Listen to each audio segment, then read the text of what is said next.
como as empresas passaram a investir na saúde emocional de suas equipes.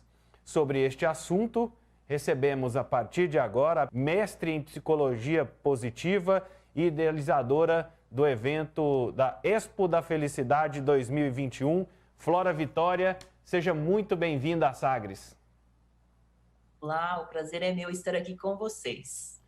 Flora, até pelo seu currículo, você é uma mestre em psicologia positiva. Podemos dizer que você domina a felicidade? Sim, eu sou uma mestre no assunto, né? Eu estudei tudo que existe na ciência que promove o bem-estar humano, o florescimento e a felicidade. Eu estudei na Universidade da Pensilvânia, fiz meu mestrado lá e já estou atuando nessa área desde 2012, né? Então, muita coisa a gente não só aprende na teoria, mas a aplicação prática em projetos de florescimento institucional, né? Até ganhando prêmios em relação a isso. Então, a gente entende bastante do assunto, por isso que a gente acabou recebendo esse título, né? De embaixadora da felicidade no Brasil pelo Orraso, e também uma representante aí da psicologia positiva para divulgar o conhecimento, para que as pessoas possam aplicar e colocar na prática o que realmente funciona e tem embasamento, né? Tem embasamento na ciência. Nós vamos chegar nessa parte dessas dicas, dessas orientações, mas antes, o que te fez desejar estudar a felicidade? Qual foi, assim, por que você decidiu estudar a felicidade? Bom, na verdade, eu sou apaixonada por desenvolvimento humano, né? Acho que desde muito nova eu sempre gostei disso, trabalhei com isso. Então, a felicidade é essa busca final nossa, né? Tudo que a gente quer encontrar. A gente acha que é um ponto final, mas não, é uma jornada, certo? Então, eu sempre estudei tudo que está relacionado à performance humana, a desenvolvimento, a aprendizado e a felicidade, né? Um mestrado em psicologia positiva aplicada trouxe para mim, agregou para mim essa paixão que eu tenho pelo desenvolvimento humano, pela evolução do ser humano, para que ele se torne melhor. E no fundo a gente quer mesmo é ser feliz, né? A gente quer se sentir bem, a gente quer ter bem-estar. Então acho que isso é o desejo máximo de todas as pessoas, não é só meu, né? Acho que todo mundo quer, na verdade, é ser feliz. Não teve uma causa própria, assim, uma situação particular que te fez ter esse gatilho de estudar a felicidade? Na verdade, eu até conto no meu livro, né, O Tempo da Felicidade, que é um livro pela HarperCollins. Eu conto que quando eu tinha uns 18 anos de idade, eu participava de um grupo de ajuda, de recolher alimentos para enviar para pessoas carentes, né, para crianças carentes. Eu morria de vergonha de fazer isso, né, de ir lá, bater na porta e falar, a gente está recolhendo alimento para mandar para as pessoas carentes. E eu, naquele momento, eu decidi, eu quero ajudar, sim, as pessoas, eu quero ajudar com o meu conhecimento, com a minha sabedoria, com 8 anos de idade. Já achava que poderia. Então, ali foi o primeiro momento que eu decidi que eu dedicaria a minha vida para contribuir com outras pessoas para que elas se tornassem melhores, né? E aí o caminho do desenvolvimento humano, da alta performance, da felicidade, foi aí uma jornada que me acompanhou ao longo aí da minha vida, né? Então, Flora, basicamente é isso. e até pela sua experiência, fiquei muito instigado, né, com o tema, com essa proposta. E aí, quando a gente vai para dentro da ciência, quais áreas estudam a felicidade? Eu já vi a filosofia, a psicologia. Tem alguma área, tem outras áreas que estão estudando a felicidade, inserindo isso? A gente vê até o UNB que criou essa disciplina, essa matéria, né, na universidade. Existem quais áreas que estão estudando a felicidade? Na verdade, a ciência, né, a área acadêmica, estuda a felicidade em diversas áreas. Filosofia, como você disse, a própria psicologia, neurociência, todas as áreas, na verdade, buscam porque essa é a essência do ser humano, esse desejo, essa necessidade. A psicologia positiva é uma área recente no mundo acadêmico, né? Foi criada, na verdade, na Universidade da Pensilvânia, que é uma Ivy League, primeira universidade americana, foi onde eu fiz o meu mestrado, né? No 10º ano de existência desse mestrado, tinham só 300 mestres em psicologia positiva no mundo, eu participei dessa 10ª turma de formação de mestres. Então, essa área específica da ciência estuda todas as outras. Então, a gente estuda filosofia, a gente estuda um pouquinho de neurociência, a gente estuda aplicações práticas, por exemplo, como mindfulness, que antes era interpretado, né, a meditação, estar vivendo o momento presente, era interpretado uma coisa assim, mais de autoajuda ou não com embasamento científico. Não, a gente estuda isso, vê os efeitos, né, na mente, na saúde, como é que uma pessoa consegue estar presente no momento atual e praticar esse controle sobre o pensamento, sobre a respiração, sobre o momento, como isso pode ajudar na saúde,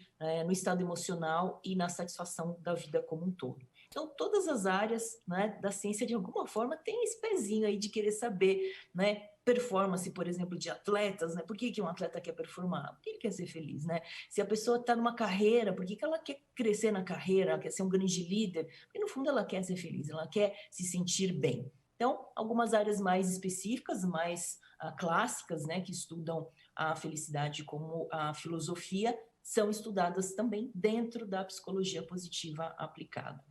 E aí, com tantas áreas estudando a felicidade, elas têm um consenso? Ou cada uma pensa de um jeito?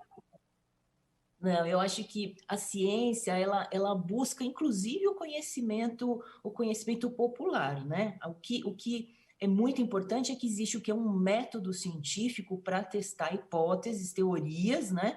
E avaliar depois a aplicação num grupo de sujeitos, replicar esse grupo, e publicar um artigo para que outro pesquisador replique aquela mesma pesquisa. Então, em nenhuma área eu acredito que existe uma linha única de pensamento, ou uma única teoria, senão, né, não existiria a beleza da ciência é essa, você ter uma linha, uma teoria, né, uma hipótese, ir lá desenvolver e outro pesquisador, outro cientista vir com uma outra ideia complementar ou não, né, para que se chegue a um consenso. Então, existem vários pesquisadores chegando em muitos consensos, por exemplo, em relação ao florescimento humano, quais são os pilares fundamentais, e existem aqueles que também estão agregando ou contradizendo algumas questões. Essa é a beleza da ciência, a gente vai acompanhando aquilo que tem mais comprovação científica, aquilo que tem mais embasamento, buscando também o que a gente chama dos estudos seminais, né, que são aqueles primeiros estudos que dão origem a vários outros na mesma linha,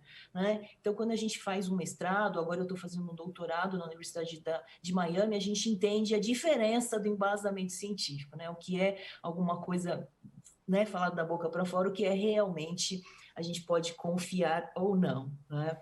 O tempo, ele faz diferença nessa relação nossa, tanto de compreensão do conceito de felicidade, quanto na nossa forma de percepção do que é ser feliz, do que é felicidade, o tempo que ela dura, o tempo que leva para se chegar, né? A gente é ansioso, né, atualmente, a gente quer tudo muito rápido, o quanto isso está competindo e se torna um movimento antagônico desse conceito de felicidade. Sim. Bom, primeiro a gente tem a questão de em que momento da vida, em que tempo você está, né? Tem uma teoria que é a teoria do U, que diz que a gente, quando nasce, a gente é extremamente feliz, certo? A gente bebezinho, não sabe de nada, criança, então a gente sai lá no topo da felicidade. Quando a gente chega em torno dos 50 anos, é o momento que a gente está bem embaixo do U, porque a gente começa a ter perspectiva sobre a vida, né? A gente começa a ficar um pouco decepcionado com a vida. E aí a gente acaba caindo no nível de satisfação e depois essa perspectiva evolui, a gente começa a ficar mais sábio, né? Depois dos 50, e aí você começa a entender que é assim mesmo a vida e começa a buscar novamente essa subida com a satisfação da vida e com a felicidade. Então, em relação ao tempo, em que momento da vida, sim, existem muitos estudos dizendo em que momento da vida você é mais feliz. A questão de lidar com o tempo e a ansiedade é o medo do futuro, né? Então é você ficar projetando algo que vai acontecer depois, não é agora, trazendo para o momento presente. Então, aprender a lidar com a ansiedade faz com que você aumente a sua satisfação no momento atual.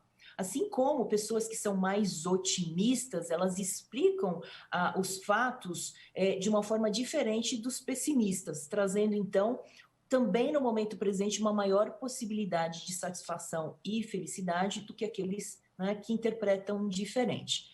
Por exemplo, a mágoa, a raiva, elas são emoções relacionadas ao passado, né? A gente não consegue ter raiva de alguém que a gente não conhece, a gente não consegue ter mágoa de algo que não aconteceu. A gente tem mágoa do passado. E, na verdade, nem passado, nem presente, nem passado, nem futuro é o que vale a pena. O que vale é o presente. Por isso que o estudo do mindfulness, né, de você estar no momento presente, livre de ansiedades, livre de mágoas ou dores, e aproveitar o melhor, tomar a decisão para você viver a sua vida no seu máximo potencial no presente. Então, o tempo, sim, influencia bastante o nível de satisfação e felicidade, principalmente como você interpreta futuro ou passado e como você permite que as emoções relacionadas ao tempo te afetem no momento presente. E aí, nessa resposta sua, eu fiquei assim, vou devagar aqui, viu? Eu vou. Você falou sobre o pessimista. E aí eu fiquei pensando, existe a possibilidade do pessimista ser feliz? Existe, na verdade, tanto o otimista quanto o pessimista, a gente diz que são estilos explanatórios, como a gente explica a realidade. Né? Então, Martin Seligman é um dos maiores pesquisadores no assunto e ele identificou os otimistas, eles tendem a transformar um fato num evento único. Né? É um fato, por exemplo, ruim, falar aconteceu isso hoje. Né? Isso é o otimista. O pessimista, ele vai falar assim, ele generaliza. Nossa, isso vai acontecer na minha vida toda. Então, ele amplia o entendimento daquela coisa ruim para o resto da vida ou para as outras áreas da vida. Agora, um pessimista, ele é capaz de ser muito mais pé no chão, ele analisa muito mais a realidade, portanto, ele é muito importante para analisar risco, analisar as consequências, né? Isso não impede que ele seja feliz. A questão é, com esse tipo de interpretação, generalizando, por exemplo, coisas ruins, né, para todas as áreas da vida e para todo o tempo, e às vezes especificando coisas boas. Então, um otimista, quando acontece uma coisinha boa, ele generaliza para o resto. Ele fala, nossa, vai dar tudo certo. O pessimista, aconteceu uma coisinha boa, ele fala, nossa, só foi agora, nunca mais eu vou ter essa sorte. Então, o tipo de explicar a realidade impacta no quê? Em como a gente sente, né, cada evento. Então, o pessimista, ele se atrapalha, ele realmente gera condições para ele ficar mais para baixo. É o jeito que ele explica as situações para ele mesmo. O otimista, por exemplo, ele coloca sempre a causa do que acontece em fora dele. Já o pessimista assume a responsabilidade. E isso não é ruim. Você assumir a responsabilidade é bom, né? Mas não quer dizer que o otimista é irresponsável, mas ele sempre procura colocar a causa mais para fora dele, para ele não se sentir mal, né? Então, essas pequenas diferenças em como a gente interpreta a realidade pode influenciar no nosso estado emocional diário e isso pode, sim, impactar o nosso nível de satisfação, bem-estar e felicidade como um todo. Mas não é só isso que conta, então pessimistas não fiquem tristes. Dá para mudar o jeito de interpretar os fatos e dá para focar em outros pilares importantes. Tem muitos pilares importantes para a felicidade, como relacionamentos, propósito, além dessa questão de interpretar a realidade. A felicidade, ela pode ser algo ruim? O excesso, assim, não sei se existe excesso de felicidade, mas existe algum aspecto dentro da felicidade que se torna nocivo para as relações, para a convivência, para as interações? Tem um conceito de Aristóteles que ele chama de golden mean, né? O equilíbrio dourado, né? O meio dourado, que é o seguinte, a gente nunca pode estar nos extremos, principalmente se esse extremo desfavorece as pessoas à sua volta. Então, quando a gente fala, por exemplo, de um dos pilares da felicidade, que são forças e virtudes, como é que uma força, uma virtude, no extremo, pode prejudicar outras pessoas? Não deveria, né? Então, uma força e uma virtude jamais pode fazer com que as pessoas que estão à sua volta se sintam mal. Então, por exemplo, se você está muito feliz, uma pessoa acabou de ter uma perda, né? Está em luto, e você chega lá dando risada e falando, nossa, eu estou muito bem, isso vai prejudicar aquela pessoa. Então, é muito mais uma questão de inteligência social, de você entender que você pode sim se sentir feliz. Felicidade não faz mal para ninguém, nunca seria ruim. Porém, às vezes, expressá-la ou até demonstrá-la no momento em que as pessoas à sua volta não estão no momento adequado, isso pode prejudicar. Então, ser feliz é importante, desde que você também cumpra uma virtude, né? Uma força que é a cidadania, né? Deveres e direitos, você conviver socialmente. Então, tudo isso é uma questão de você se desenvolver como ser humano. Como ser humano, você deve buscar a sua felicidade e das pessoas à sua volta. A pessoa egoísta, ela não consegue ser de fato feliz. Só aquela que consegue ser virtuosa e contribuir com o meio à sua volta. Assim, a felicidade é verdadeira. São definições assim, eu tô acompanhando numa sequência, eu sei que acho que tem horas assim que quem está nos acompanhando fala assim, como é que o Vinícius vai fazer uma pergunta dessa, né? Porque eu tô sendo, eu tô tentando ver vários lados dessa felicidade e como que perspectivas nós temos, né? E até me fez refletir assim, a gente debate tanto aqui na nossa programação, estimulando a educação financeira, por exemplo. E na hora de eu buscando algumas notícias envolvendo felicidade, né, o que estava de pautas envolvendo felicidade, e me chamou a atenção a UNB construir uma disciplina para falar de felicidade e uma escola do ensino médio no interior de Pernambuco que criou essa disciplina. Como é que a gente pode... o que você analisa e observa e avalia desse movimento, né, que a gente fica menos metódico e tentando dar sentido à vida, né? Como a gente precisa evoluir nessa educação à felicidade? Esse é um dos temas, por exemplo, que vai fazer parte da minha tese de doutorado na Universidade de Miami. Então, fazer um doutorado em educação, exatamente esse ponto que eu estou estudando, que é a questão de como é que a gente fecha o gap, né? Quer dizer, a diferença entre as competências que você aprende na educação na universidade, né? E as competências que a vida demanda, né? Ou que o mercado de trabalho demanda. Então, por exemplo, definir metas, né? Realizar é um dos pilares da felicidade, realização. Quem não realiza não é feliz. Como é que você faz isso? Como é que você ensina uma pessoa a definir meta, definir um projeto, ter persistência, ter autoeficácia, ter capacidade de ir até o fim, realizar e falar, sim, consegui, né? Por exemplo, a questão de significado e propósito, é um pilar da felicidade. Ninguém ensina isso em nenhuma escola. Como é que o jovem, por exemplo, tem que achar uma carreira se ele não entende a vida ainda, não tem um sentido para a vida, não tem um propósito, algo que realmente gere uma paixão? Como é que ele identifica, né, o jovem, a criança e mesmo o adulto? Cada vez mais nas universidades a gente tem os estudantes, né, adultos que estão lá buscando uma segunda, terceira carreira. Como é que eles conseguem ser felizes aprendendo só uma profissão? Não, tem que aprender a se relacionar, por exemplo, em casa, no trabalho, com a sociedade. Esse é um pilar da felicidade, relacionamentos positivos. Como é que a pessoa aprende quais são suas forças de caráter para estar engajado na vida, para estar engajado no trabalho, engajado na sociedade, para esse sentir satisfação e ser realmente feliz? Então, o que eu chamo de competências de florescimento ou competências de vida precisam sim ser ensinadas na escola. A gente tem vários movimentos acontecendo de educação positiva, desde crianças, no mundo inteiro, já muitas escolas adotando um currículo que envolve o ensino, por exemplo, de forças e virtudes. Seria fundamental a gente implementar isso no Brasil, certo? Muitas universidades, não tendo só apenas pós-graduações, mas tendo disciplinas ou matérias específicas nas diversas formações acadêmicas. Além disso, nos órgãos governamentais, né, a gente tem vários papéis surgindo, né? Ministros da felicidade, ministra da felicidade dos Emirados Árabes, por exemplo, os papéis nas organizações, Chief Officer, Chief Happiness Officer, quer dizer, o executivo que é responsável pela felicidade na empresa. Então, esses papéis vão cada vez mais crescer. Por quê? Felicidade não é um estado final, é diferente de alegria.